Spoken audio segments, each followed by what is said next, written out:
Boa tarde a todas e todos, bem-vindos mais uma vez ao nosso grupo.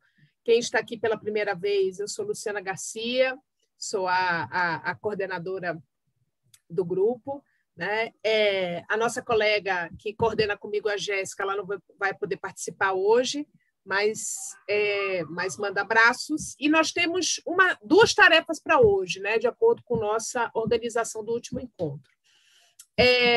A atividade 1 é a leitura e a relatoria do texto da Fabiana Lucia Oliveira, Processo Decisório no Supremo Tribunal Federal, Coalizões e Panelinhas, né, que a nossa colega Beatriz Carvalho fará a relatoria.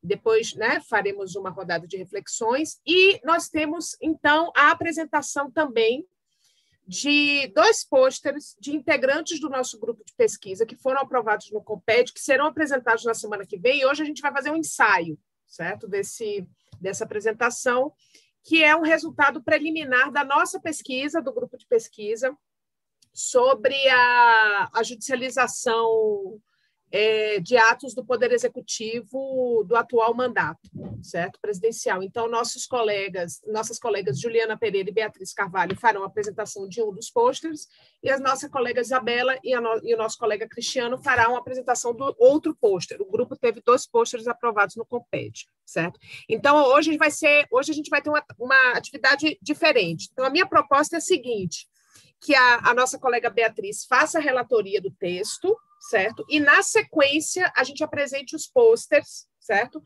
Para fazer um debate só, porque tem relação. O texto da relatoria tem relação, em muita medida, com os nossos trabalhos, certo? Essa é a minha proposta. E aí, deixa eu ver aqui se tem mais... sim, eu tenho mais uma questão para falar com relação a esse texto em particular. Até então, né, vocês, quem está acompanhando aqui como ouvinte, né, como participante da sessão de estudo, ouvinte não, mas participante da sessão de estudo, vocês perceberam que a gente veio até então discutindo quase num campo, digamos, eu vou cunhar a expressão teórica, mas não é mais adequada, mas vamos lá. Nós estamos fazendo uma reflexão, digamos, no campo teórico sobre a judicialização da política, né? Então, a gente veio fazendo reflexões nesse sentido, o processo, né, de judicialização da política no mundo ocidental, relacionado com o processo também de constitucionalização, constitucionalização das democracias. Então, Renan, é isso. A gente veio discutindo esses... Eu vou colocar para você, vou mandar para você o link dos outros textos, certo? Para você tomar conhecimento. Mas a gente veio discutindo, digamos, nesse campo teórico, né? Esse debate sobre judicialização da política. Mas hoje a gente vai estudar um texto em que a gente vai fazer uma mirada numa perspectiva empírica, certo? Então, esse é o objetivo do texto, tá? A gente vai analisar uma pesquisa, né, produzida, elaborada pela professora Fabiana Lucia, sobre esse tema da judicialização da política na perspectiva do Supremo Tribunal Federal e que tem relação direta com as nossas pesquisas, certo? Então,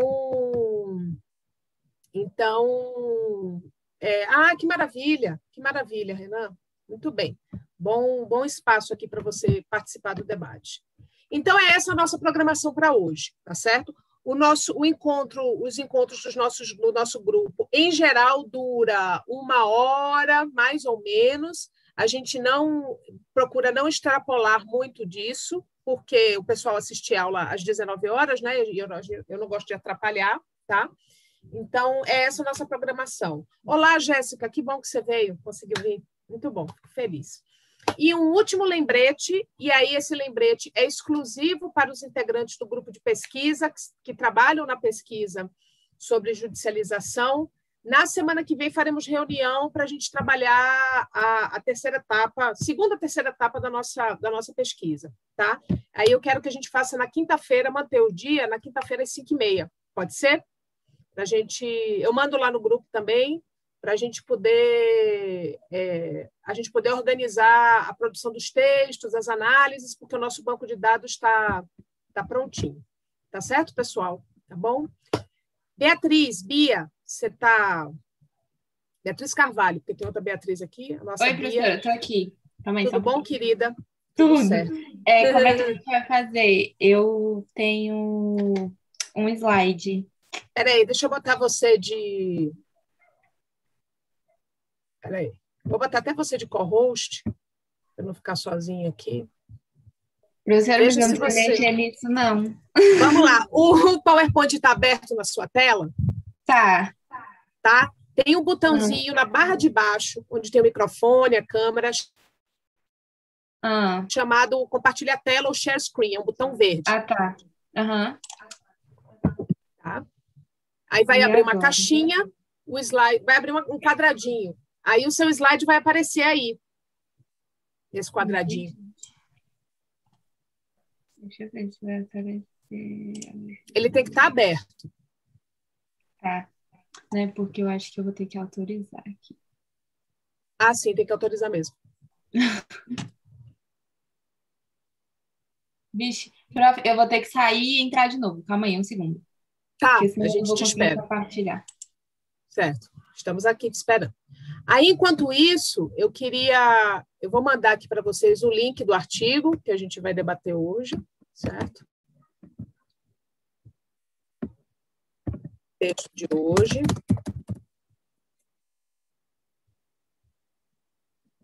Aqui. Texto de hoje, para quem não teve acesso. E o da semana daqui a 15 dias, que é o nosso penúltimo encontro, né? Eu vou botar aqui para vocês também. Acho que a Bia está voltando. Acho que é o último encontro, na verdade, né, professora? É o último, né, Jéssica? Isso. É com você e com o Igor, né? Isso. Vamos fechar com chave de ouro. Peraí, eu tenho que botar você, Bia, de novo como co-host. Só um minutinho. Isso. Prontinho. Deixa eu ver se agora vai dar certo. Ah, agora apareceu aqui. Minha tela caótica. Tá vindo. Né? Veio, isso, veio. Tá. Agora eu vou pedir para você colocar no modo... Isso, ótimo, pronto, que aí a gente enxerga melhor. Tá ótimo, tá. Estamos vendo aqui com a palavra. Tá bom. Então, primeiramente, né, eu vou me apresentar, eu sou a Beatriz, eu sou participante do grupo desde o ano passado, se eu não me engano. E, enfim, o texto que a gente vai discutir hoje, né, é o processo decisório no STF, as coalizões e panelinhas, que é um texto da Fabiana Lucide Oliveira, e sobre a autora, né, ela é doutora em Ciências Sociais pela Universidade Federal de São Carlos e professora também no Departamento de Sociologia da mesma universidade. Então, para a gente começar, eu queria só falar rapidinho, porque, assim como a professora já falou, eu queria falar rapidinho, assim, sobre o texto. O que eu achei? É um texto com muita informação mesmo, assim. É um texto muito rico, ele tem muito, tipo, como é uma pesquisa que ela está fazendo com base nos dados mesmo, assim, tentando encontrar padrões e tudo mais, absolutamente todas as informações que são colocadas, elas são bem detalhadas, assim, em relação a o que eles estão considerando como panelinha, o que eles estão considerando como coalizão, o que eles estão considerando, assim, em todos os aspectos do texto. Então, é um texto, assim, muito rico em conteúdo, apesar de ser um texto que eu achei muito bem sintetizado, assim. Então, eu não vou conseguir falar todos os aspectos do texto de jeito nenhum, assim, é muita coisa. E talvez fique algumas pontas soltas, assim, que vocês fiquem meio sem entender, tipo, tá, mas como é que chegou até esse ponto? Mas é porque realmente eu tentei enxugar, assim, o que dava para poder trazer assim, né, um resumo mais enxuto, que também não ocupasse tanto tempo e, enfim, se ficar meio confuso, não der para entender muito bem, eu recomendo que vocês leiam realmente o texto, eu achei bem interessante. Não é um texto chato de ler, é bem tranquilo. E, enfim, professora, se eu começar a me embolar e alguma coisa der errado, você me interrompe, assim, pode falar e tal, porque, enfim, eu não consegui ler o texto várias vezes, então, com certeza, tem coisa que passou batido, né? Então, vamos lá. O objetivo do texto, na verdade, ele tenta analisar como que o STF decide os casos, né? E aí ele se especifica bem nessa parte de como que que os ministros em si, eles se unem, eles se juntam ou não na hora da tomada de decisões. E aí a autora logo aponta assim no começo que existe uma parte da doutrina que fala que o STF tem esse grau de personalismo assim quando vai proferir as decisões de cada ministro, né, no caso. E que muitas vezes é apontado como, na realidade, você não está tendo um julgamento ali, uma decisão colegiada, e sim o somatório das decisões de cada um daqueles ministros, e não uma decisão em conjunto realmente. Então, a autora pondera se essa análise seria aplicável, mesmo quando a gente observa um volume maior das decisões, e quando também elas são analisadas em conjunto. E aí, para responder essa dúvida, né, ela se foca nessa parte, né, de que dos autores que questionam a atuação do STF como um colegiado uno, mas também afirmam que se trata não só do somatório de votos individuais, mas da composição de coalizões temporárias e grupos exclusivos constantes, que é o que ela chama de panelinhas. Constituídos de acordo com a nomeação presidencial, porque ainda tem esse fator. O período que ela escolheu para fazer a análise é um período ali de 7 anos, se eu não me engano, que é entre 1999 e 2006. E é um período que você tem mais mudança de ministros na corte, assim, né? Então, esse foi um período também que ela escolheu estrategicamente, né? E essa análise que ela fez foi em face das ações diretas de inconstitucionalidade, que no caso foram deixa eu ver aqui se vai passar. Ops. Aqui, foram 1.277 ADIs julgadas entre 1999 e 2006, e justamente por esse, como eu disse, ser um período que teve mais mudanças na composição da corte, foi o período que ela escolheu, e também em razão da mudança da transição ali entre o governo FHC e o primeiro mandato do Lula, que ela considera como governos de ideologias distintas, e que ela acha que esse ponto também é um ponto que deve ser percebido no momento de fazer essa análise, porque lá para frente também ela vai questionar se o fato dos ministros terem sido indicados pelo mesmo presidente tem alguma relação ou não com os votos que eles dão. Então, vamos passar para frente. Eu queria puxar isso aqui para cá, porque eu não estou conseguindo ver. Aqui. Então, vamos lá. Na introdução, ela apresenta que ela entende, né, e acredita que o STF ele atua a partir da formação de blocos e redes de votação. Ela já parte desse ponto. E aí ela vai depois, né, com os dados, analisar se isso realmente acontece. E a hipótese que ela traz, assim, em primeiro lugar, é que esses agrupamentos eles são feitos de acordo com a nomeação presidencial. Ou seja, né, que os ministros que são indicados pelo mesmo presidente, eles têm maior chances de votarem juntos, né, do que dividir os votos. E aí, durante esses 8 anos ali, de 99 até 2006, nós tivemos 7 composições diferentes, né, um dos períodos com maior renovação.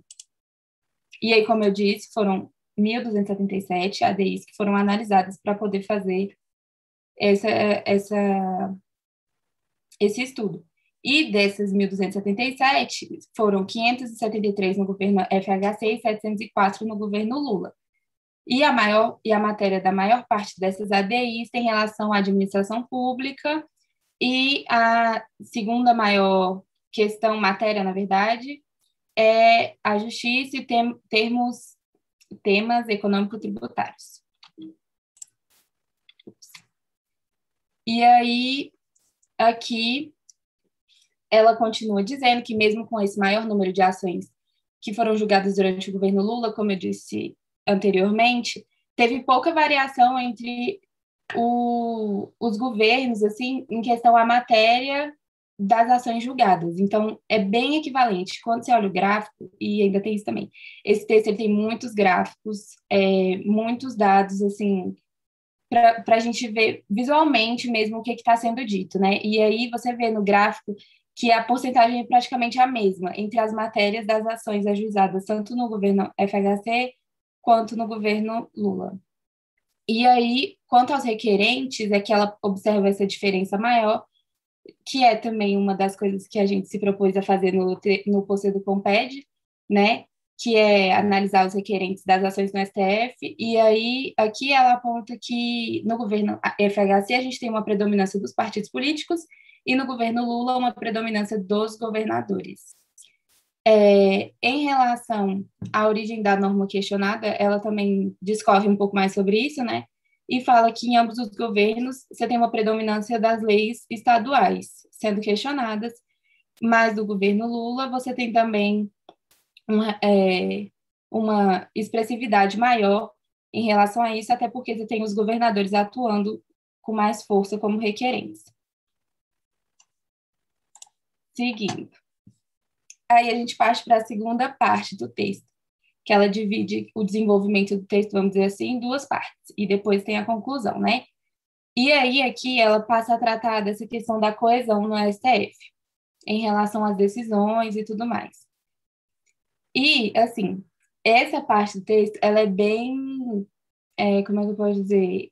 Bem detalhada mesmo, assim, ela traz conceitos de vários autores, nessa parte e na próxima, de vários autores que ela encontrou para poder realmente definir ali o que ela estava querendo apresentar em relação ao que é a coesão, a panelinha, a coalizão e tudo mais. Então, eu não vou entrar nesses detalhes, esses pormenores, assim, porque eu acho que também é muita coisa e acaba que se você não lê tudo fica meio sem sentido. Mas eu vou tentar explicar aqui para vocês em relação a essa parte da coesão. Primeiro de tudo, ela fala que essa crítica que existe em relação ao personalismo que é presente nas decisões do STF, ela não é incomum em relação às outras cortes supremas do mundo. E aí ela cita logo a Suprema Corte dos Estados Unidos, que acaba sendo um exemplo que a gente usa muito aqui no Brasil, porque nos Estados Unidos isso, nos Estados Unidos aquilo, então ela já traz que, mesmo nos Estados Unidos, que muitas vezes é visto como um modelo ideal, assim, há esse tipo de questionamento e esse tipo de crítica também por parte dos autores de lá também, né? Então, partindo para o contexto do Brasil mesmo, ela ressalta que esse caráter personalismo que tem nas decisões, ele evidencia esse problema que o tribunal tem em relação àquela coisa que ela já falou lá no começo, né, de funcionar mais como um somatório dos votos de cada um, que na maioria das vezes são redigidos até mesmo antes da sessão, eles não debatem entre si para, de fato, redigirem os votos, e aí acaba virando mais cada um com a sua opinião e tal, soma tudo no final. É isso aqui.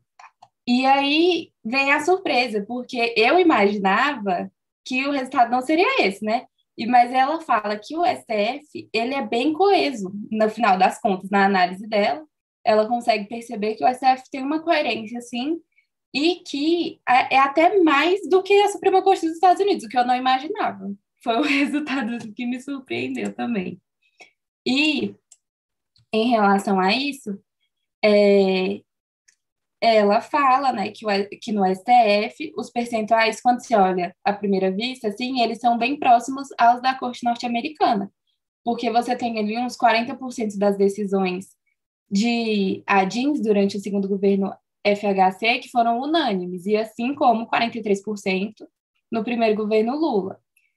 Só que aí você tem também um grande número de ações decididas monocraticamente pelo relator e que, para o efeito da análise que ela precisa aqui, ela também considera como uma decisão unânime. E aí, a partir disso, ela chegou a 87% das ações decididas nesse período, né, como unânimes. E aí, ela vai falar que mesmo se deixar de lado as ações que tiveram essas decisões monocráticas, e considerarmos apenas as decisões do colegiado, no governo FHC você tem 81% das decisões unânimes e no governo Lula 73% das decisões unânimes, sendo 76% se considerarmos o período total de 8 anos ali, ou seja, nos dois governos você tem 76% das decisões unânimes.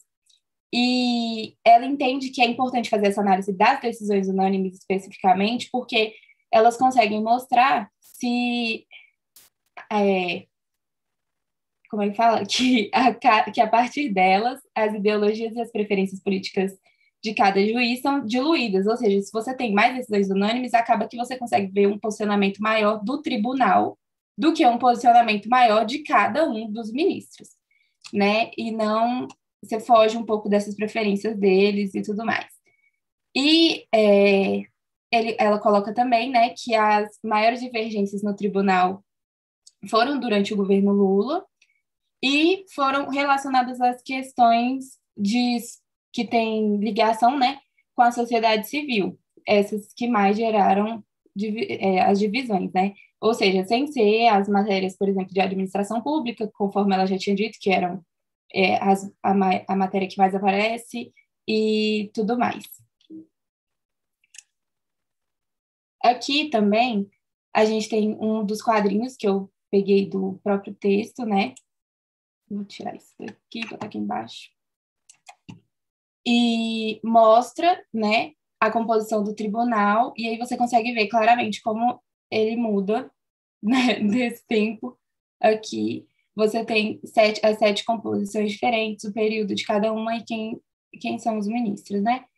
E aí, ela chega à conclusão que as nomeações do Lula, né, que aconteceram ali durante o governo dele, elas aparentemente deixaram o tribunal, assim, o Supremo menos coeso, assim, né? Já que as 3 últimas composições são as que têm menos convergência, ou seja, tem maiores índices de divergência entre os ministros. E aí ela aponta como um dos possíveis motivos para isso a diferença dos interesses da aliança governista, tendo em vista que as nomeações feitas por ele podem ter sido menos homogêneas, né? Para atender aí os diferentes setores da coalizão.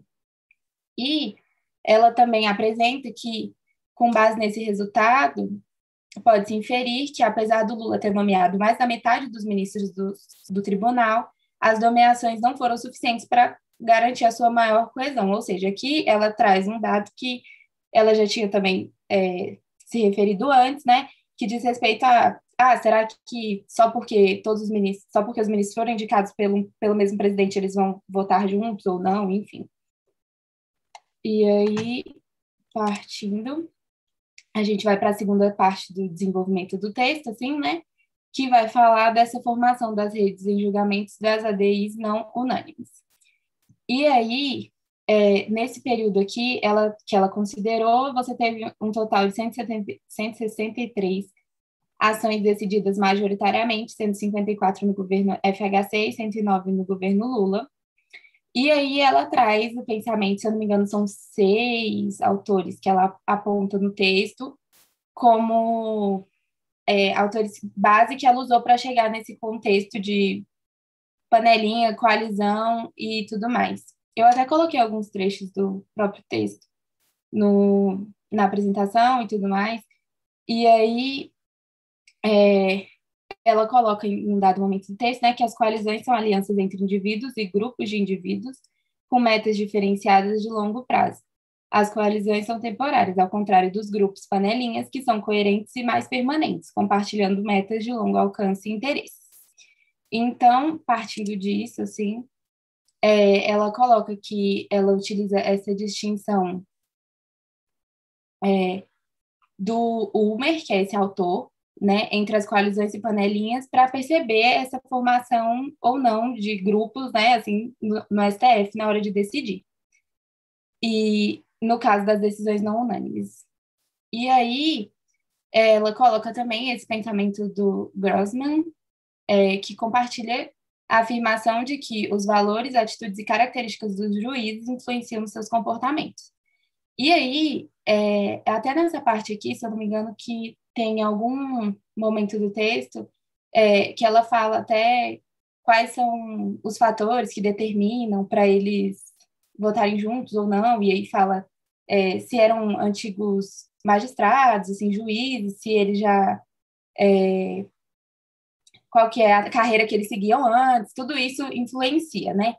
E aí, ela também coloca e aponta que essa mudança na composição da corte implica, né, nas mudanças nos padrões de decisão e nas posições políticas da corte também.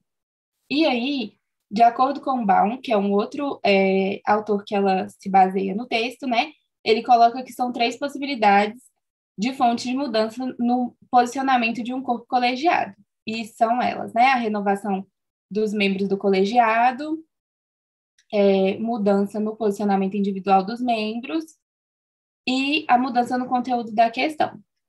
E aí, seguindo nisso, a gente tem que há indícios de que a mudança de composição do STF foi o fator que mais influenciou na mudança do posicionamento. Embora você também tenha tido mudança na agenda, temática e os atores envolvidos também. E aqui, a conclusão que ela chegou na análise foi que a gente tinha 2 grupos que eram mais constantes, assim, e mais coesos no momento da análise que ela fez. Sendo o grupo 1 composto pelos ministros nomeados durante o regime militar e por todos os ministros nomeados pelo FHC, ou seja, seriam Moreira Alves, Sidney Sanches, Otávio Galotti, Maurício Correia, Nelson Jubim, Ellen Grace e Gilmar Mendes. E o grupo 2, ou seja, esse grupo 1 votando ali junto, entre aspas, né? E o grupo 2, composto por 3 dos ministros nomeados pelo Lula, que é o Eros Grau, Ricardo Lewandowski e Carmen Lúcia. E ali ela também conseguiu perceber associações fortes entre alguns ministros, né? Sendo, por exemplo, a Carmen Lúcia e o Sepúlveda Pertence, e, por outro lado, a Carmen Lúcia e o Celso de Mello. E aí, ela chegou a essa conclusão aqui, que eu confesso que eu não sei o que é coeficiente de Pearson, professora, eu vou ficar te devendo essa, mas ela nota que tem, considerando o peso que o voto do relator tem nas ADINs não unânimes, notamos que há uma correlação quase perfeita. Em apenas 4 das 163 ADINs com decisão não unânime, o voto do relator foi vencido, ou seja, em 98% dos casos não unânimes, o voto do relator foi o voto da maioria do tribunal. E aí a gente tem, né, o famoso Marco Aurélio, que ela coloca, ressalta, que é o campeão isolado em votos vencidos. Ele tem em mais de 70% das decisões majoritárias que ele participou, ele ficou na posição vencida, e em 55% das decisões em que ficou como voto vencido, ele votou sozinho, sem adesão de nenhum outro membro do tribunal, ou seja, ele é do contra total. E à medida dessa coesão dos ministros, ela ressalva, né, que não é suficiente para medir o impacto que as nomeações de um presidente da República têm sobre essas decisões do tribunal como um todo. E especialmente quando os presidentes têm a chance de nomear mais de um ministro. E aí ela coloca, né, que para que o presidente exerça influência no direcionamento das decisões, 3 condições precisam ser atendidas. A primeira é que o presidente deve ter a oportunidade de nomear um ou mais juízes. A segunda é quando um presidente nomeia vários juízes, esses devem votar de modo igual entre si, em ações decididas de maneira não unânime. E a terceira é a coesão deve corresponder ainda às preferências políticas do presidente. Então, ela foi observar o grau de coesão dos grupos no período dos 2 governos para ver se teve diferença ou não. E aí a gente tem esse outro quadrinho que ela também explica como que ela dividiu cada coisa. Isso tudo é muito bem explicado. E aí a conclusão, a partir da análise do gráfico do quadrinho, é que apenas no grupo 2 que é esse grupo aqui, a gente teve diferença na coesão de um período para o outro, com o grupo aumentando sua coesão no governo Lula em comparação com a coesão apresentada durante o governo FHC. E aí, agora a gente parte para as conclusões, né? Primeiro de tudo, ela coloca que, apesar dessa proporção de decisões unânimes e monocráticas encontradas no STF nesse período de 7 anos, né, eu acho, 8 anos, há a formação de coalizões temporárias e panelinhas, sim, ou seja, né, a hipótese que ela pensou realmente se comprovou como um fato, né?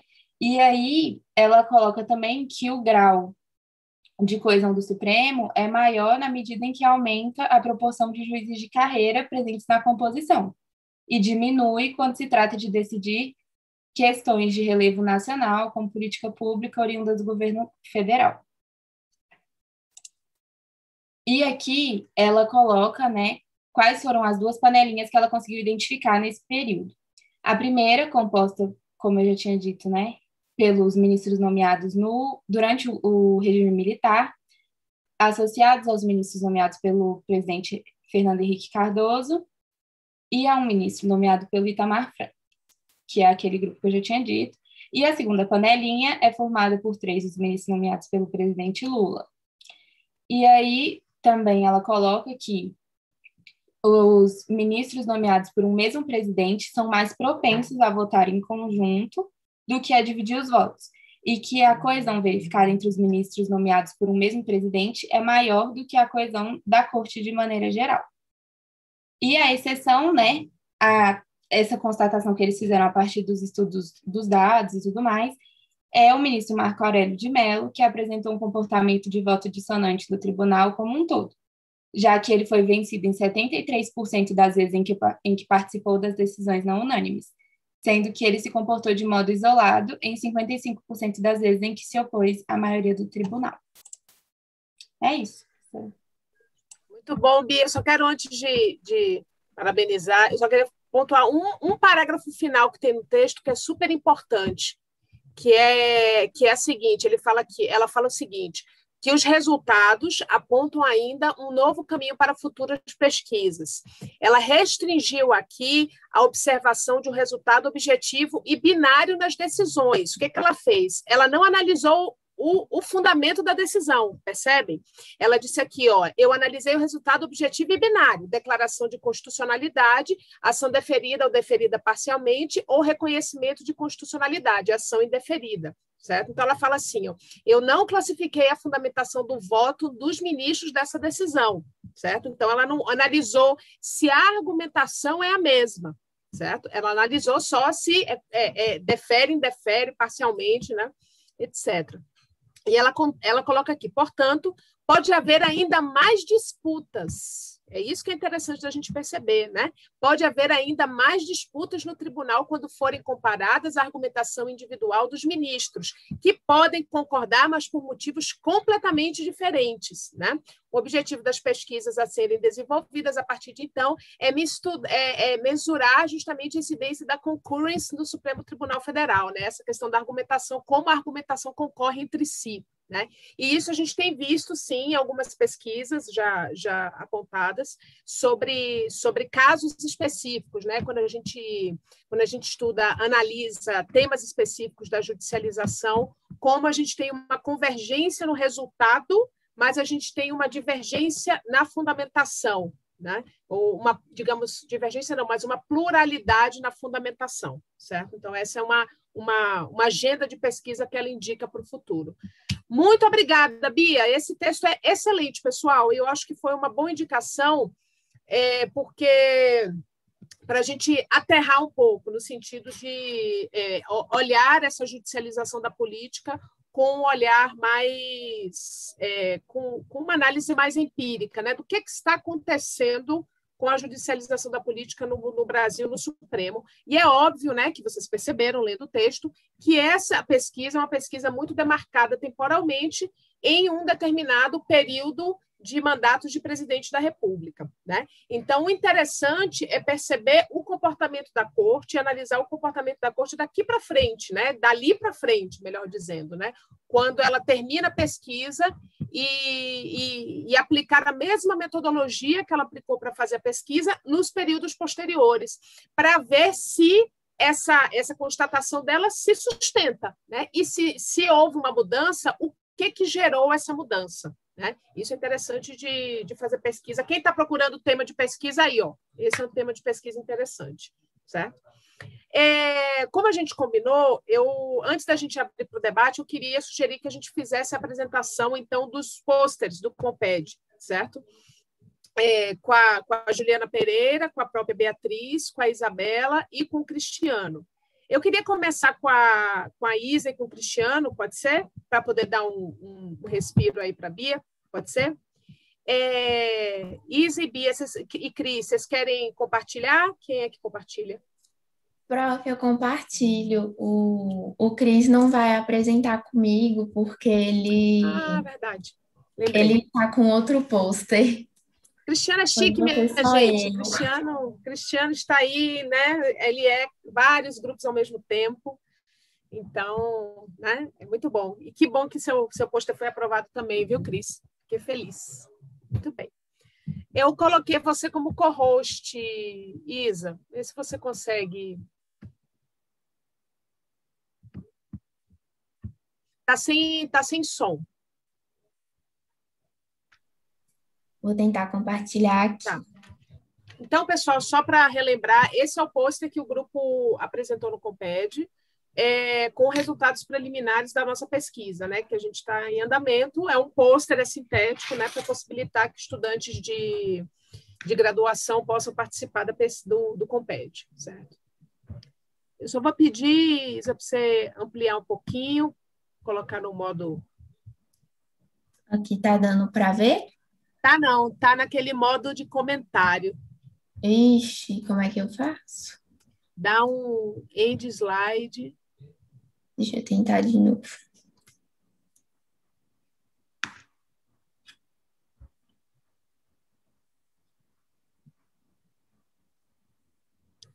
Continua. A gente não consegue... Ixi, deixa eu... É porque...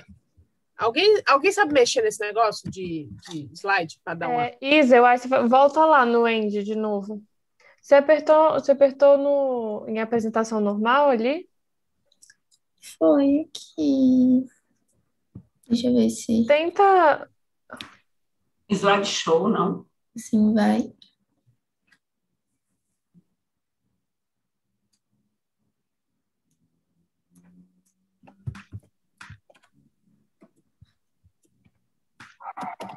Assim foi? Foi. Ah, então tá bom. Pronto. Boa tarde. Meu nome é Isabela e eu vou apresentar esse pôster no Comped, representando o nosso grupo de democracia e acesso à justiça. Eu já vou pedir desculpa pelas letrinhas pequenininhas, porque a gente tem que colocar toda a informação que a gente coloca no resumo no pôster e acabou ficando assim. A pesquisa foi muito rica. E eu vou mostrar os resultados preliminares da nossa pesquisa do STF, mais especificamente um estudo quantitativo das ações de controle abstrato de constitucionalidade em face do presidente da República no período de 1º de janeiro de 2019 até 28 de agosto de 2020. E para introduzir o tema, eu vou falar um pouco de judicialização da política, que se trata basicamente da transferência para o judiciário de decisões sobre questões políticas importantes. Esse fenômeno ganhou força principalmente conforme a defesa dos direitos humanos foi se tornando uma prioridade para as nações e com a elaboração de declarações de direitos fundamentais que servem como parâmetro para o controle de constitucionalidade. Nesse contexto, o Poder Judiciário começa a ser mais demandado para garantir a efetividade da legislação social e aí ocorre o chamado boom da litigação. Muitas ações, um excesso de demandas no judiciário. Bom, mas a gente percebe que a judicialização da política, ela não é um resultado de um ativismo judicial que vai trazer ao judiciário temas que já foram resolvidos pelo debate político, mas sim é um fenômeno bem complexo que ocorre principalmente por causa de decisões políticas que ampliam os poderes dos juízes. E nesse contexto, o judiciário ele vai exercer a função de zelar pelas regras do jogo democrático e pelos direitos fundamentais. Especificamente, os tribunais constitucionais exercem dois papéis principais, que seria o contramajoritário, que é o poder de declarar a inconstitucionalidade de leis e atos do executivo, e o papel representativo, que vai se referir ao dever de atender às demandas negligenciadas por outros poderes. No Brasil, especialmente, a judicialização da política tem tomado proporções maiores, principalmente por causa do modelo de constitucionalização bem abrangente e analítico que a gente adota, e o nosso sistema de controle de constitucionalidade híbrido, que tem um leque amplo de ações de controle de constitucionalidade e com um rol bem amplo também de legitimados para propor essas ações. O caráter aberto, abstrato e programático da nossa Constituição também acaba transferindo ao judiciário o papel de dar significado aos direitos aplicáveis a cada caso concreto para efetivar as previsões constitucionais. E esse papel do judiciário acabou resultando na ampliação da autoridade dos tribunais constitucionais por meio da revisão judicial. Outras condições que facilitaram o processo de judicialização da política no Brasil foram a universalização do acesso à justiça, a estrutura de organização dos poderes do Estado, a crise do positivismo e do formalismo jurídico, a ampliação da atuação do STF, a permissão constitucional ao Poder Executivo para editar medidas provisórias e a ampliação do rol de legitimados a propor a ação direta de inconstitucionalidade. Depois desse panorama geral que eu dei, o foco que foi dado especificamente para a nossa pesquisa é decorrente da eleição do Jair Bolsonaro para a presidência da República, já que muitos discursos autoritários, partindo dele, colocam em xeque a democracia e trazem o aumento da necessidade do uso de mecanismos de controle de constitucionalidade para a defesa da nossa democracia. Agora eu vou tentar dar um zoom aqui para vocês verem melhor no nosso problema de pesquisa, que é basicamente determinar quais são as principais matérias das ações de controle de constitucionalidade ajuizadas contra atos do presidente da República no período de 1º de janeiro de 2019 até 28 de agosto de 2020. Nossos objetivos gerais foram caracterizar as principais matérias constantes nessas ações, e os específicos são analisar a judicialização da política no Brasil e identificar o papel das ações de controle de constitucionalidade na dinâmica jurídico-política brasileira. A metodologia que a gente usou para isso foi uma análise quantitativa das ações e uma revisão bibliográfica sobre o tema. A gente acabou colocando no apanhado final só as ADPFs e as ADIs, porque as outras ações tinham um número bem inexpressivo, todas as outras eram só 12. A gente levantou as ações na página eletrônica do STF, usando o termo de busca Presidente da República no campo de andamento processual, e os resultados que a gente alcançou foram que os temas que mais suscitaram debate nesse período foram os relacionados à pandemia, com 42 ADIs e 12 ADPFs, os relacionados à organização do Estado, com 23 ADIs e 4 ADPFs, e os relacionados ao direito do trabalho e processo do trabalho, com 24 ADIs e 2 ADPFs. É isso. Obrigada. Muito bem, Isa! Vai arrasar no Comped! Olha só, gente, deixa só para mostrar, tá vendo aqui a lista que a Isa está mostrando dessas ações, certo? Esse foi o primeiro levantamento que a gente fez, certo, pessoal? Que agora vai complementar com a apresentação da Juliana e da Beatriz. Isa, eu queria só te fazer uma única sugestão, para você ter cuidado com o tempo. Então, quando você for fazer a apresentação, ensaia com o cronômetro, porque, até onde eu me lembro, vocês têm 10 minutos para fazer a apresentação. E a organização do Comped é bastante rigorosa com essa questão do tempo, certo? Então, a minha sugestão é que você ensaie essa sua fala para dar em 10 minutos. Mas o pôster ficou ótimo, hein? Inclusive, você tinha falado, a forma dele ficou excelente. E é isso, pessoal. Para quem nunca fez pôster, para apresentar no Comped ou em algum outro congresso, né? Esse é o formato. Vocês viram que é super sintético. Essa é a ideia mesmo, né? A função do pôster é apresentar uma pesquisa que está em andamento, né? Uma pesquisa que a gente ainda está. Vocês viram que a gente fez um diagnóstico, né? Sobre um levantamento sobre essas ações para a gente começar o segundo passo da pesquisa, que a gente vai começar agora, certo? Tá afiada, hein, Isa? Muito bom, né? Sinal de que nossos estudos estão funcionando e, sobretudo, a dedicação da estudante, da graduanda.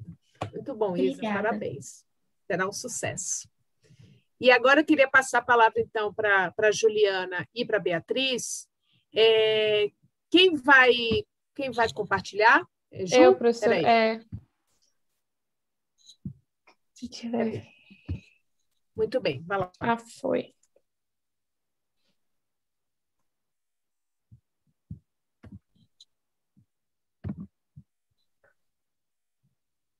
Foi, gente?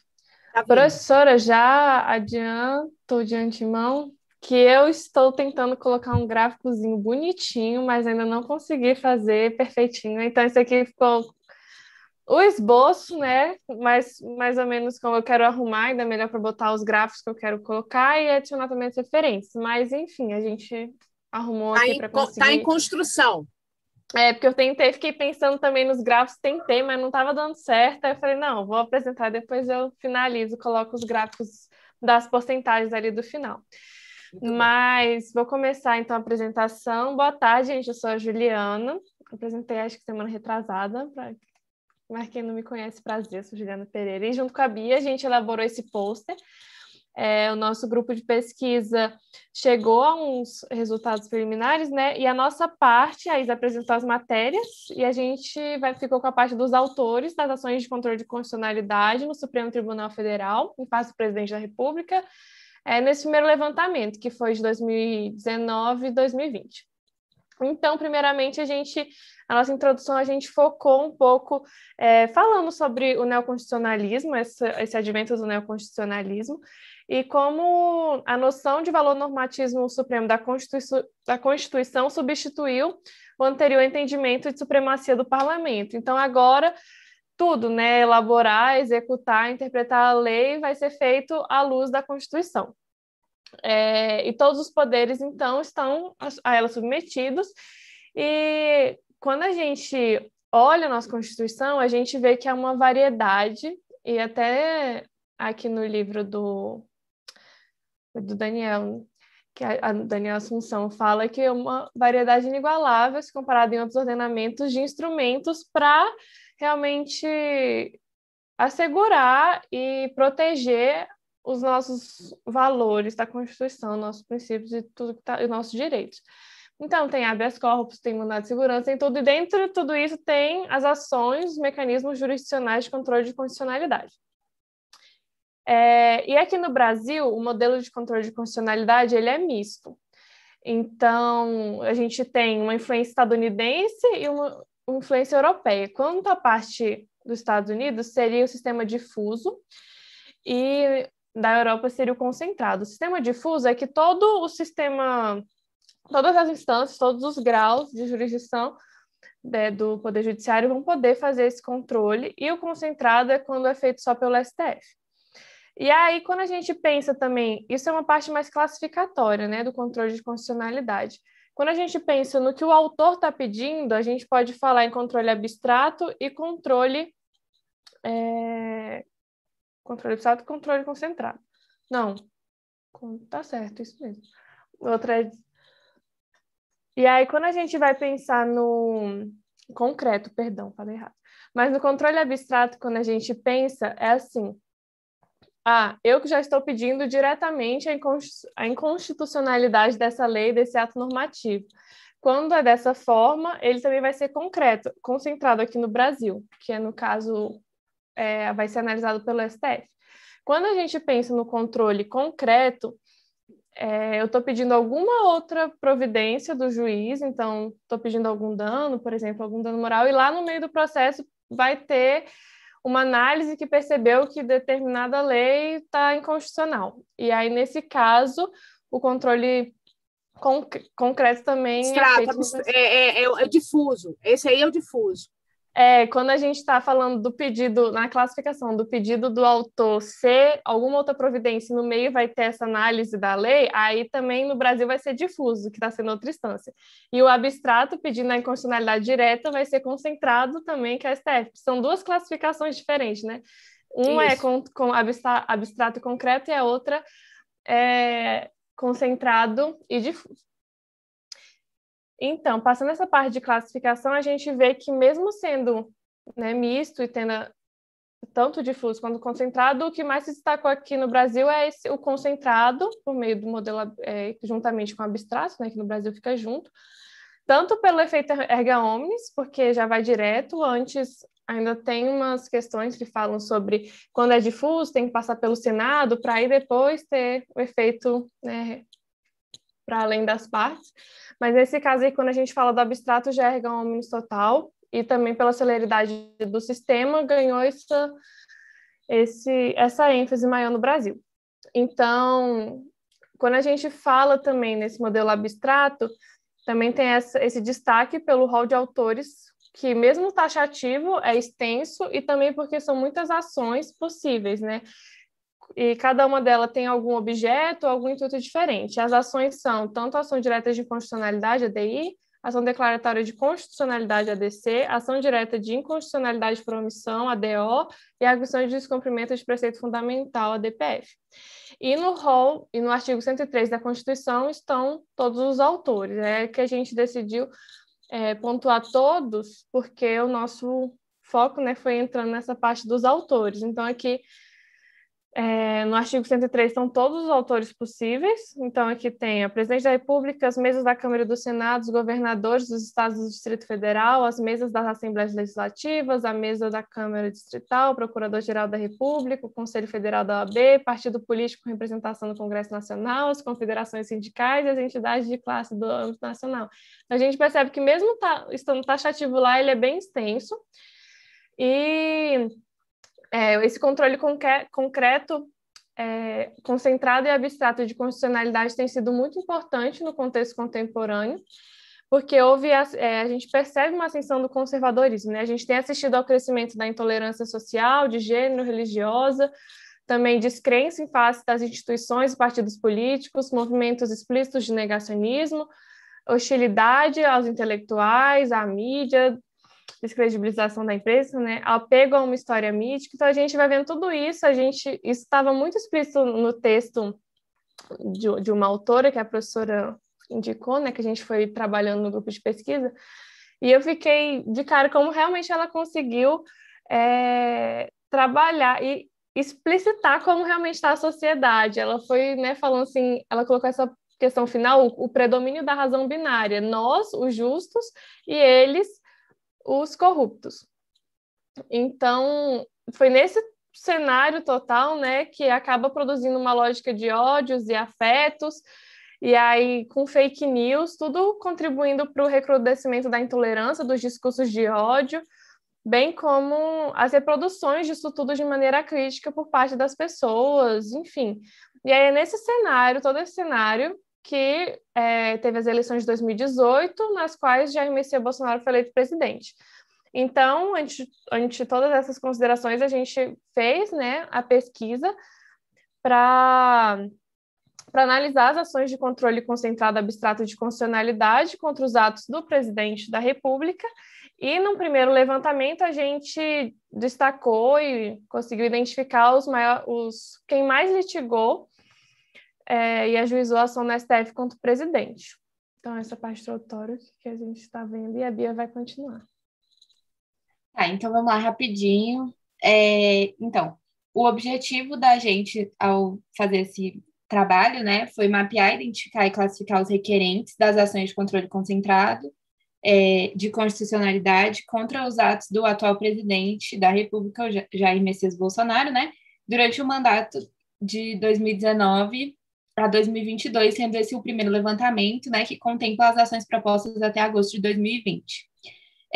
O método que a gente utilizou para poder alcançar esses resultados, né, foi uma análise quantitativa das ações de controle de constitucionalidade concentrada, abstrato, de constitucionalidade ajuizadas contra o presidente da República de janeiro de 2019 a agosto de 2020, bem como uma revisão bibliográfica. As ações foram levantadas na página eletrônica do site do STF, tendo como termo de busca, assim como a pesquisa da ISA, né, o termo presidente da República no campo de andamento processual.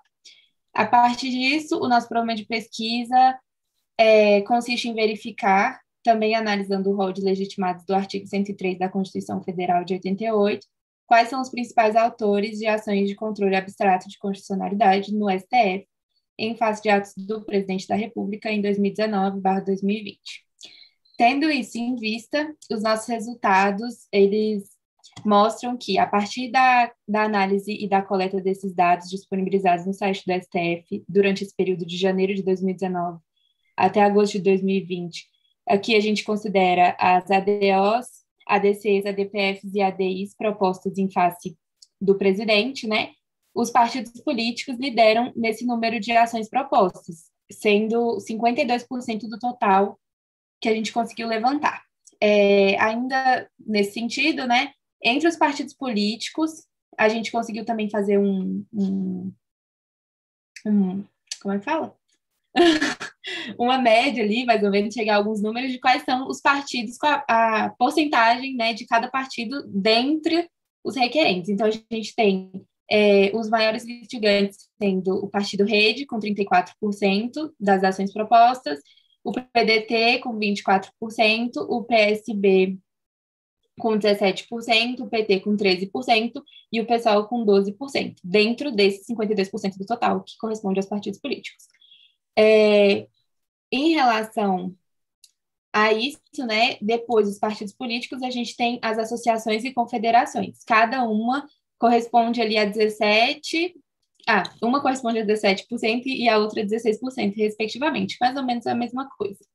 E as menores porcentagens que a gente pôde observar são em relação à OAB, né, e a PGR, sendo a OAB com 6%, a PGR com 4%, e também os governadores, que são apenas 3% dos requerentes. E aí a gente tem também, né, os sindicatos, correspondendo ali a 1%, e os cidadãos a 0,8%, minorias. E também, esses dois últimos, a gente ressalta que eles não estão presentes no rol de legitimação para agir nessas ações.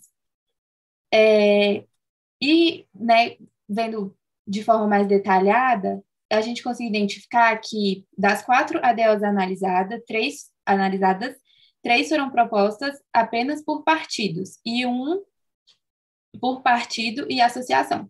Já quanto às ADCs, os autores das 8 ADCs examinadas foram partidos, sendo 2 ações, associação, sendo 2 ações, confederação, 1 ação, governador, 1 ação, a OAB, 1 ação também, e cidadão, 1 ação também. E, em relação às 45 ADPFs, a gente tem como proponentes principais, né, os partidos, sendo 26 ADPFs, requeridas por eles. Confederações correspondem a 6 ações, PGR 5, OAB 4, associações 3 e sindicatos somente 1. E, para finalizar, a gente tem as ADIs, que foram 167 ADIs, né? E dentre essas 167, a gente identificou como requerentes os partidos, sendo a maior parte deles, né? Com 85 ADIs, as associações com 32, as confederações com 29, a OAB com 8, governador com 6 e PGR com 4. Além disso, a gente tem sindicato com 2 e cidadão com 1 só. Muito bem. A minha, muito bem, Juliana e Beatriz, a minha orientação também, um trabalho super completo. A minha orientação também é o lance do ensaio, minha gente. Tem que ensaiar aí, ó, Juliana e Beatriz, 5 minutos para cada. No relógio. No relógio. No relógio. Socorro. No relógio. Sabe, assim, aqueles que nem falam, né? 5 minutos, né? No relógio. Muito bem. Parabéns mesmo, gente. Vai ser bom esse compete. Olha só, deixa eu só, vai ser mesmo.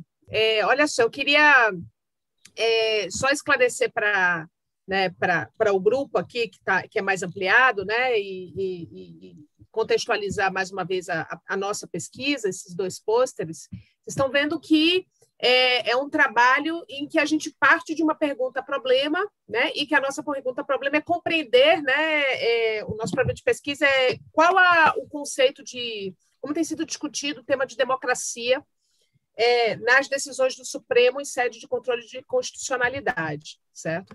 Então, é bom, né, Michael, ver os resultados aparecendo, é ótimo mesmo. Então, essa é a nossa pergunta de fundo. A gente queria entender, nesse cenário de país que a gente está vivendo, como o tema da democracia, esse conteúdo sobre democracia, tem aparecido nas ações de controle, certo? Contra atos do presidente da República. Essa é a pergunta de fundo. Para a gente responder essa pergunta de fundo, a gente precisou fazer um mergulho, né? Que ações são essas? Né? Quem é que está ajuizando essas ações? Sobre que matéria? Né? E esse levantamento, isso que vocês estão vendo, é esse levantamento inicial que nós fizemos. Na verdade, é o levantamento, mas com uma apresentação preliminar, né? De 2 anos, né, de ações ajuizadas contra atos do Poder Executivo Federal. Então, só é ato do Poder Executivo Federal, não é controle de constitucionalidade de lei, né, é ato do Poder Executivo. Então, são contra ato do Presidente da República, por isso que elas colocaram que o critério de busca foi esse, no site do Supremo. E agora, os próximos passos da pesquisa, né, agora que a gente tem uma compreensão de que ações são essas, qual a quantidade, quem são os atores que ajuizaram essas ações e os temas dessas ações, o segundo passo agora da pesquisa, justo aqui, nós vamos começar a trabalhar na semana que vem, é justamente analisar a fundo essas ações, né? Então, a gente tem alguns eixos aí que a gente tem refletido sobre como se aprofundar, né? Primeiro, aprofundar o tema da pandemia, né? Como a Isabela colocou, o tema da pandemia é o tema que aparece bastante judicializado, né? Em sede de controle de concentrado de constitucionalidade. Então, a gente aprofundar o tema da pandemia, esse é um eixo da pesquisa daqui para frente. Quais são os autores, o assunto, os pedidos, se já tem julgamento, o conteúdo dos julgamentos, né? Analisar essas decisões. A segunda é fazer também o mesmo diagnóstico semelhante sobre quem são essas ações que não são de pandemia, relacionadas à pandemia, então fazer em 2 frentes, né? Fazer frente pandemia e frente que não é pandemia. A terceira, né, é perceber aquilo que a gente conversou há 2 ou 3 encontros atrás sobre por que esses atores ajuizam ações de controle de constitucionalidade, e a gente vai buscar que atores, a gente vai buscar os partidos políticos, porque, como Juliana e Beatriz colocaram, são os atores que mais buscam o Supremo para discutir, né, constitucionalidade de atos normativos em geral, né? Então, a ideia é que a gente possa escutar desses atores, compreender o que eles pensam quando eles ajuizam essas ações. Por que eles ajuizam essas ações? E a ideia, a princípio, a proposta, é que a gente possa buscar justamente os 3 partidos que mais ajuizaram as ações, né, que a gente identificou, que foi a Rede, o PDT e o PSB. São esses 3 partidos. Então, a gente buscaria, né, esses partidos para fazer um trabalho de escuta, de análise, perceber quais os critérios, como é que mobiliza, como é que a pauta chega, né, como é que é construído o argumento. Aí, fazer também uma análise, a gente tem um 4º eixo aí, para fazer uma análise da argumentação das decisões, então, trabalhar com teoria da argumentação, né? Perceber como é que essas ações, como é que o argumento dessas ações são construídos pelos ministros do Supremo, um pouco relacionado ao que o texto da Fabiana Lucci traz, precisa entender, né? Qual é a discussão que é feita nessa ação para que os ministros, para que as decisões, os votos caminhem para um lado ou caminhem para o outro, então a teoria da argumentação, certo? E aí fazer também, e aí é um 5º eixo de trabalho, fazer uma análise a partir de um conceito, aí fazer uma análise mais de conteúdo da decisão para tentar emergir esse conceito de democracia. Essa parte vai ser mais difícil de fazer, esse 5º eixo aí. A gente vai ter que dar um fôlego aí, vamos ter que pensar nas ações, talvez, né, compreender um pouco. A gente vai ter que peneirar, entender melhor os assuntos para fazer uma relação mais explícita entre democracia e essas ações, certo?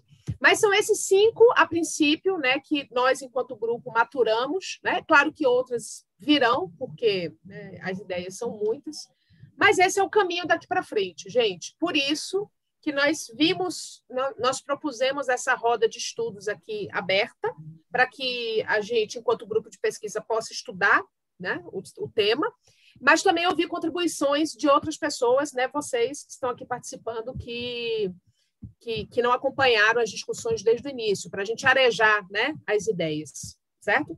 Aí, nesses 20 minutinhos que nos faltam, eu queria fazer uma rodada de escuta, eu vou passar para o Renan, que já levantou a mão. Prazer, Renan, bem-vindo e boa sorte aí na defesa do seu TCC. Boa noite a todos, é o primeiro dia, na primeira vez que participo aqui do grupo de estudos. Muito feliz, já percebi o nível, o comprometimento e a responsabilidade dos colegas. Eu tive contato com esse grupo a partir de uma matéria, acho que no Instagram do IDP, e aí fui pesquisar, fiz a inscrição e hoje recebi o link. E o meu tema de TCC é justamente nessa mesma linha dos pôsteres das meninas, que é o controle judicial de políticas públicas, uma análise das decisões do STF na pandemia. Eu estudo aqui em Pernambuco, precisamente em Serra Talhada, na Faculdade de Integração do Sertão fiz. Estou no 9º semestre de Direito, e farei a defesa pública do meu TCC no próximo dia, acho que 9 de agosto, né? Um dia após a minha segunda fase da OAB. Repare, é saindo da OAB e já partindo para a defesa do TCC. E fico muito feliz, professor. Gostaria de fazer, na verdade, 2 perguntas. A primeira, qual o procedimento para ingressar definitivamente aqui no grupo e também para participar futuramente das discussões de possíveis posts, as discussões dos textos. Eu aqui queria, inclusive, pedir uma ajuda até a Isabela e a Juliana e Beatriz depois, acerca dessa linha de pesquisa, porque eu precisarei muito também para o meu TCC. Estou tentando escrever de uma maneira muito objetiva e também estou fazendo análise quantitativa. Quais foram os mecanismos que vocês utilizaram para obter esses resultados? Se vocês pudessem compartilhar comigo essas técnicas, muito me ajudaria. Então, desde logo, muito feliz, agradeço a professora Luciana, que estou conhecendo hoje, mas já virei um fã da senhora, professora. Oi, Renan, muito bom saber. Nossa, que legal que você está falando daí, gente. Super feliz. Nossa, que coisa boa. De verdade. Professora, Renan, diga, por favor. Só um adendo. No mês de outubro do ano passado, eu participei da primeira edição do projeto Fale com o Presidente do STJ, inclusive concedi entrevista à TV Justiça também, e queria conhecer o IDP, mas à época, por conta dessa situação de pandemia, esse momento pandêmico, não foi possível. Mas tão logo seja possível, eu retornarei a Brasília para eu conhecer esse instituto que admiro bastante. Que bom, Renan. Tomara que acabe logo esse negócio, gente, né? Para você poder vir conhecer a gente pessoalmente. Renan, é o seguinte, isso é uma pergunta super importante que o Renan faz, né, que eu acho que pode ser interesse de outras pessoas.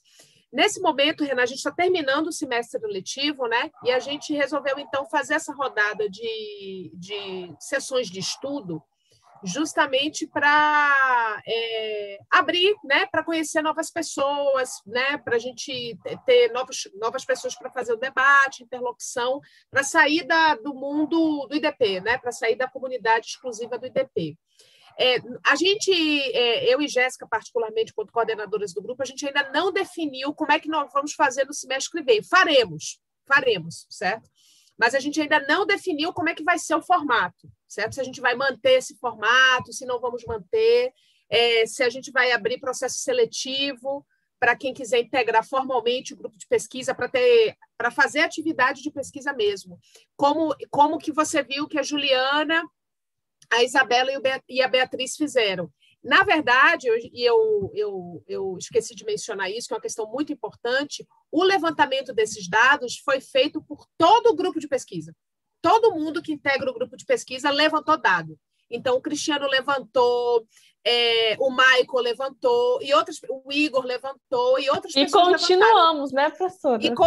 E continua, porque as ações não param, né? O objetivo é aos 4 anos de mandato, né? E aí o trabalho continua, né? Então, todo o grupo de pesquisa levantou os dados, né? Então, é esse o trabalho do grupo. A gente compartilha as atividades e tentando, obviamente, adequar o gosto de cada um. Tem gente que gosta mais de fazer pesquisa quant, outras quali, tem gente que gosta de fazer revisão de literatura, outras de botar a mão na massa. Então, a gente vai se adaptando ao gosto de cada um e de cada uma, certo? Então, Renan, nós vamos divulgar, certo? Nós vamos divulgar no próximo semestre pelas redes sociais do IDP essa forma de ingresso no grupo, mas de antemão, Renan, eu deixo aqui o e-mail, certo? O e-mail do grupo, que é demoijus@idp.edu.br, e o meu e-mail, certo?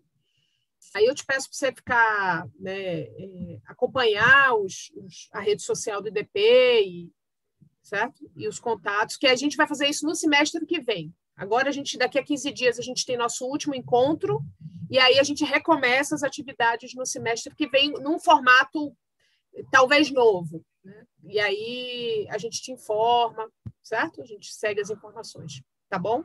Muito obrigada, Renan, super feliz. Meninas, se vocês quiserem também passar o contato de vocês para o Renan, pelo chat, certo? Para trocar as experiências, eu acho que seria legal também, tá bom? Jéssica, depois o Cris. Boa noite, gente, primeiro, né? Parabéns para as meninas que apresentaram hoje. A apresentação do texto foi excelente, é um texto realmente denso e com muita informação, você falou muito bem, e com muitas perspectivas para a gente, né, para a nossa pesquisa. Então, apresentou super bem. Os pôsteres eu acho que ficou ótimo, assim. Que pena que não é presencial mesmo, sempre dá... Gosto muito do ensino online, mas que pena, porque no presencial, o Comped, não sei se vocês já tiveram oportunidade de ir, alguns de vocês já estão mais ou menos no 6º, né? Então, não sei se no 1º e 2º vocês tiveram oportunidade de ir, já que a gente está quase 2 anos assim. Mas é um evento que eu gosto muito, é muito legal de participar, tem uma troca muito boa, tem gente do Brasil todo. Então, é muito legal de participar. Eu não sei como vai ser a apresentação online, só anotei algumas coisas aqui, eu já participei também com um pôster, e vocês falando da apresentação, eu acho que talvez eu pudesse contribuir só com 2 questões. Uma que a professora falou com relação ao tempo. Na minha época, eu acho que era 5 minutos. Se eles aumentaram para 10, eu acho que ninguém estourou o tempo. Eu não cronometrei, podia ter cronometrado só para a gente alinhar. Só que eu acho que pode olhar no edital de novo e ter um cuidado com isso, porque eles realmente são bastante rigorosos com isso. No presencial, eles iam com um tablet e iam marcando essas coisas. Eu não sei como vai ser no online, mas com certeza eles também vão olhar isso. Então, é bom conferir o tempo e dividir direitinho. Um segundo ponto, talvez, as introduções ficaram ótimas dos dois pôsteres, contextualizando toda a situação, mas talvez só dar uma enxugada nela para conseguir falar mais dos resultados nos dois. Então, talvez seja uma perspectiva também. Quando vocês cronometrarem e verem, tem certeza se passou ou não, eu acho que não passou de 10 minutos. Aqui, ouvindo, eu acho que não passou, mas quando vocês cronometrarem, talvez só enxugar um pouco a introdução e já destacar o que a gente quer. Por exemplo, no segundo pôster, talvez enxugar para aquela parte que você falou do controle, dos autores, de como são muitos autores e do que a gente achou. Talvez nesse sentido, mas aí, claro, cronometrando para ver, mas se tiver 10 minutos dá para falar mais, né? E eu acho que um terceiro ponto nos pôsteres, só como dica, talvez ressaltar essa pesquisa das duas, né, as duas pesquisas específicas fazem parte de uma outra pesquisa que está sob um leque de um grupo de estudos. Então, falar, olha, essa pesquisa, esse a gente está apresentando esse pôster, mas era um fragmento da pesquisa que a gente está tocando lá no grupo de estudo, a gente faz parte do grupo de estudo do IDP, e esse grupo se propôs a estudar todas as ações de controle concentrado nos anos do governo Bolsonaro. A pesquisa ainda está em continuidade, né, porque a gente ainda está em 2021, e a gente está seguindo. A gente pegou só uma parte para apresentar aqui, a gente fez o recorte X. Eu acho que vale a pena ressaltar isso, só para contextualizar também quem vai ouvir, porque nas apresentações eu não senti que fazia parte, eu achei isso sempre legal de ressaltar. Mas, tirando isso, eu achei que ficou excelente. Que pena mesmo que não é presencial, mas aproveitem o evento, troquem ideias, vejam os outros pôsteres. Eu acho que eu não consigo participar, né? Porque, pelo que eu me lembro, o Comped tem que pagar, e acho que eu não... Mas, assim, aproveitem essa oportunidade, gente. É um evento muito bom para ver como é que é e muito bom para a nossa vida acadêmica. Então, fico muito feliz que no ano passado a gente fez essa seleção, vocês entraram e que, poxa, a gente se propôs a fazer a pesquisa e deu certo, né? Que nem o Maicon falou. É culpa minha e da professora, mais minha, né, professora, da gente ainda não ter fechado a tabela. Na quinta-feira a gente vai apresentar isso para vocês e vai apresentar melhor essas ideias de temas que a professora falou, né, professora? Para a gente conseguir separar e ter outras ideias de como a gente vai organizar. São temas densos, mas precisam ser enfrentados, e foi para isso que a gente fez a pesquisa, né, inicial. Então, essa segunda parte também vai ser legal e talvez mais direcionada para o que vocês tenham interesse. E com relação ao texto, só para fechar mesmo, e na verdade ainda com relação aos pôsteres, mas fazendo um comentário junto com o texto, esse dado dos partidos políticos foi o que mais me surpreendeu da nossa pesquisa, e acho que a gente já até conversou em outras oportunidades. Eu não esperava, foi uma coisa que me surpreendeu, 52% das ADIs e ADPFs virem dos partidos, porque vocês não chegaram a pegar alguns aqui, as nossas primeiras leituras da roda de leitura, e era exatamente sobre isso, se os partidos seriam uma forma de garantidor da democracia ou não. E a gente discutindo, a gente chegou à conclusão que no Brasil não seria. E olha só, 52%, né? E a PGR com 4%, eu não sei se a gente tinha comentado em grupo ainda isso, acho que foi a Marilene que colocou lá, a gente divulgou as primeiras no grupo do WhatsApp, mas como é engraçado, né? Porque a PGR tem um papel muito importante com relação a essas ações, até porque era o único legitimado há muito pouco tempo atrás, até 88. Então, só com 4%, e fico feliz de ver o AB com 16%, defendendo, né, o papel da ordem, na minha opinião. Então, depois, claro, vai ser uma segunda parte da pesquisa, talvez, da gente refinar quais foram as matérias, quais autores foram mais ativos em quais matérias. Não sei se a gente vai fazer isso agora, né, dentro dos nossos recortes, mas é interessante para a gente refinar.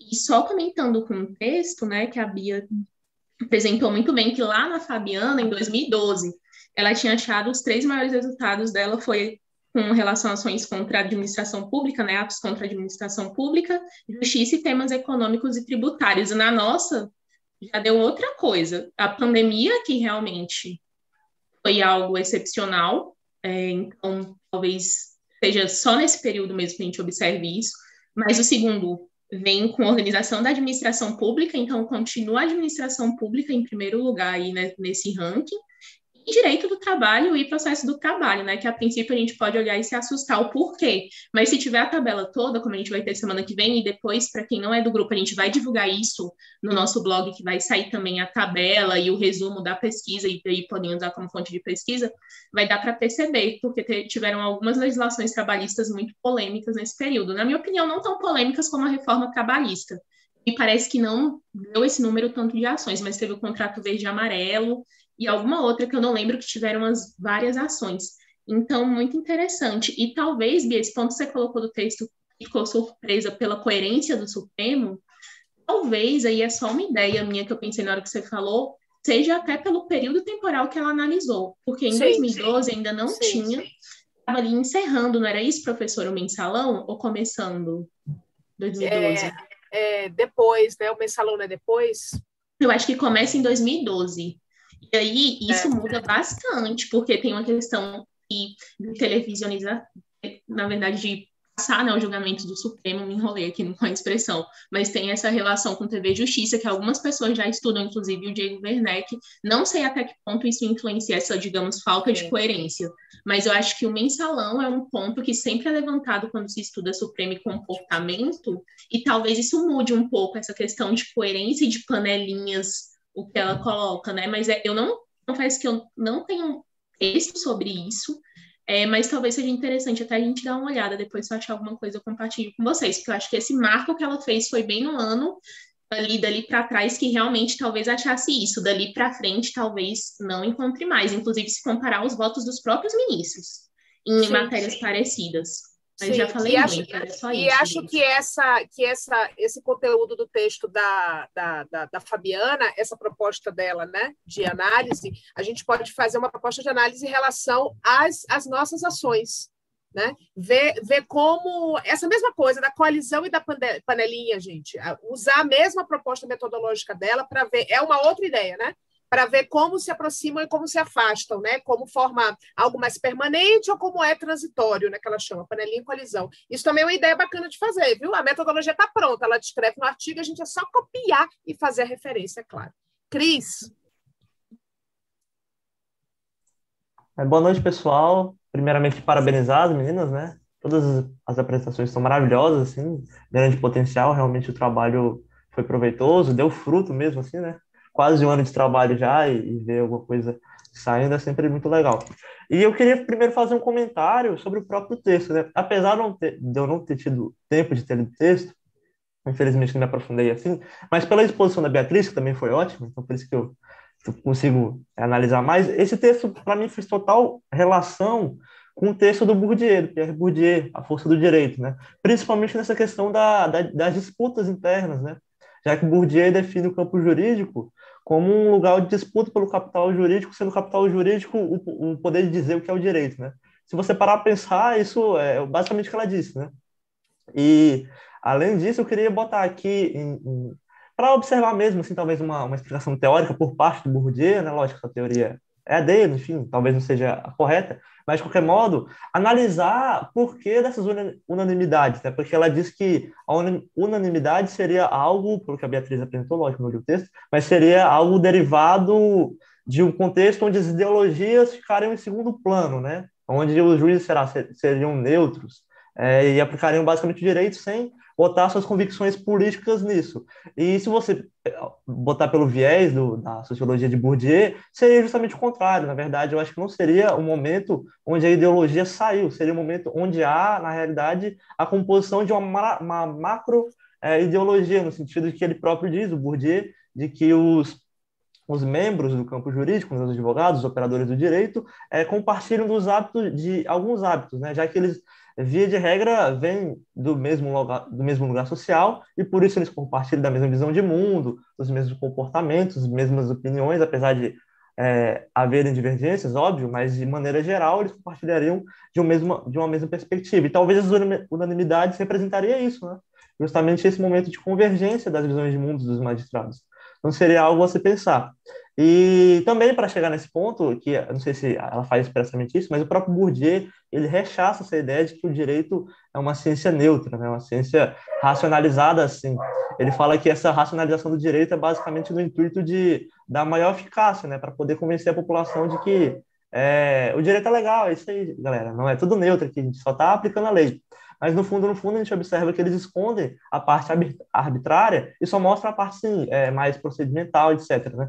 Mas o direito é muito isso, né? Você, no fim das contas, está interpretando um texto. Né?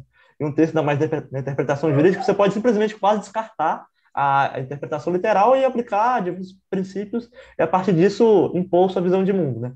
Então fica aí o questionamento: será que essa unanimidade é o momento onde as ideologias baixam a guarda, ou o momento onde há maior prevalência mesmo de ideologia?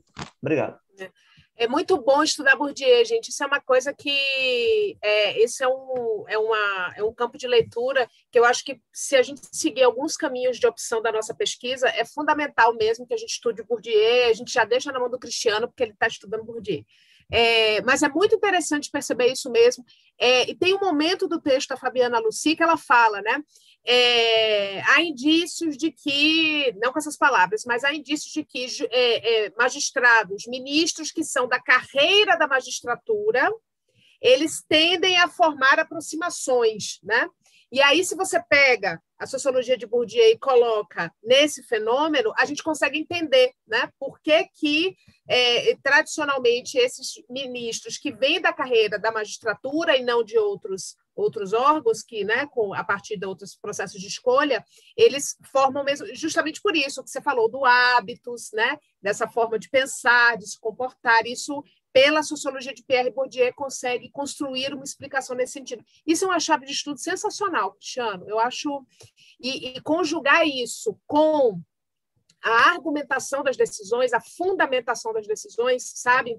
Eu acho que é um caminho muito rico, né? Da gente pensar como as decisões são fundamentadas, né? A partir dessas coalizões e panelinhas, dessas aproximações, dessas divergências, e se a gente consegue fazer uma leitura dessas fundamentações a partir do campo jurídico, né? Do hábitos e das elites que integram o campo jurídico, né? Como ele fala, então o capital. Então eu acho que isso é uma chave assim muito interessante. Anota aí para a gente ter ideias para a gente pensar numa frente na nossa reunião de organização. Maravilha, gente. Alessandro, muito bom, muito bom. Olá, boa tarde. Aqui em Manaus ainda é boa tarde. Parabéns a quem apresentou. Uma das coisas que eu mais gosto desse grupo é que eu fico tendo tempestades cerebrais aqui durante os debates, as conversas. Eu acho sensacional.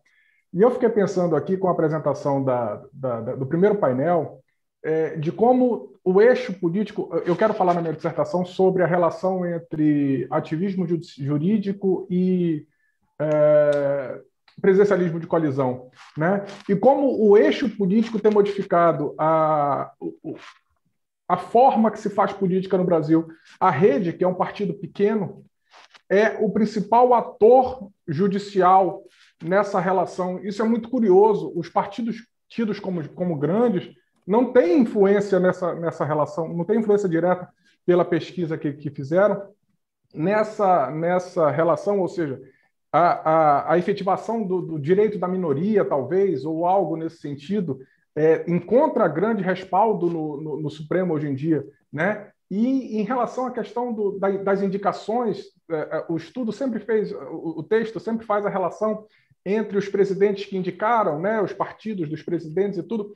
E hoje em dia não existe mais, pelo menos não existe nesse momento isso, porque os principais partidos que acionam o Supremo nunca exerceram poder a ponto de indicar o ministro do Supremo. Então, essa realidade também está sendo modificada, né? Então, eu fico tendo essas tempestades cerebrais aqui e eu acho que vai sair alguma coisa muito legal nessa relação entre o presidencialismo de coalizão, que está tendo que passar por uma modificação no seu sistema. Com isso, não basta mais realizar as maiorias parlamentares, agora você tem que criar maiorias talvez judiciais, né, ou as panelinhas, enfim, como seja, e a atuação das minorias, que não têm a voz, os votos necessários no parlamento, mas que se submetem ou que submetem o poder judiciário a um papel preponderante, principal na política brasileira mesmo, ainda que dentro do campo do direito. Eu estou pensando se vou falar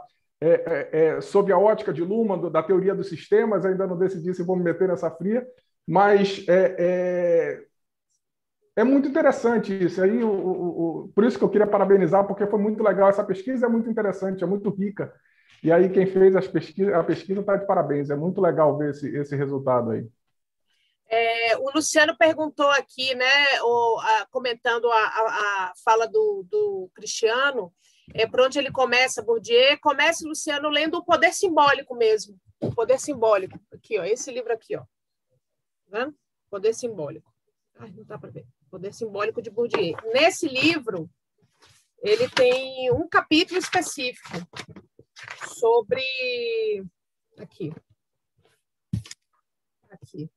A força do direito, elementos para uma sociologia do campo jurídico, certo? Começa aí, tá? Esse aqui é o centro, né, Luciano? Então, se você quiser ler, começar Bourdieu, tem que começar por aí, certo? A Patrícia saiu, uma pena, Nata. Que o pessoal está tendo aula, né? Vocês têm aula agora? Vamos encerrar. Não sei se, Michael, você tinha levantado a mão, você quer fazer algum comentário? Não, professora, já passou, não tem problema não. Beleza. Pessoal, eu queria mais uma vez agradecer Beatriz, Juliana, a Isa teve que sair por causa da aula e também o Cris pelas contribuições com a nossa pesquisa.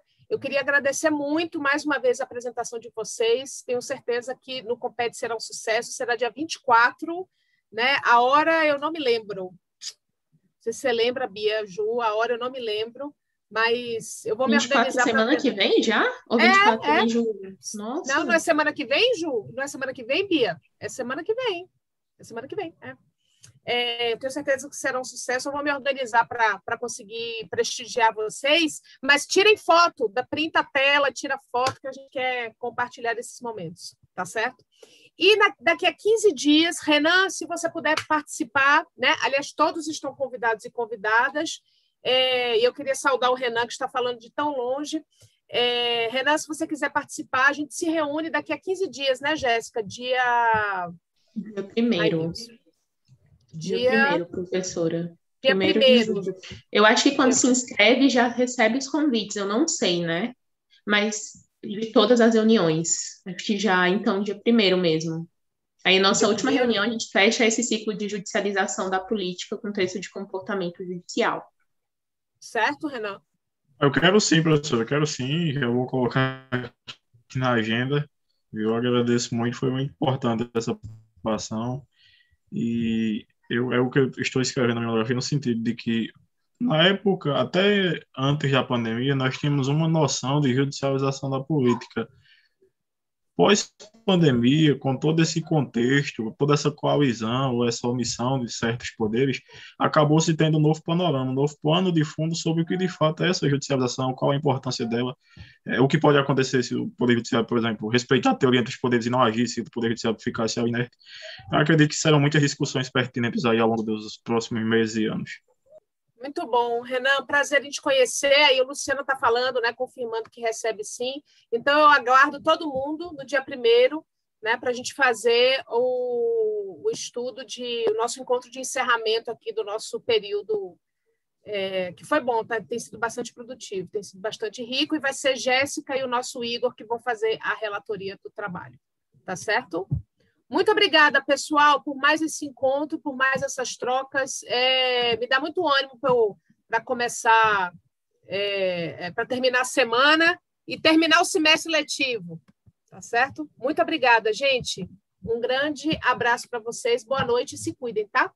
Bia, muito obrigada, viu? Obrigada. Imagina.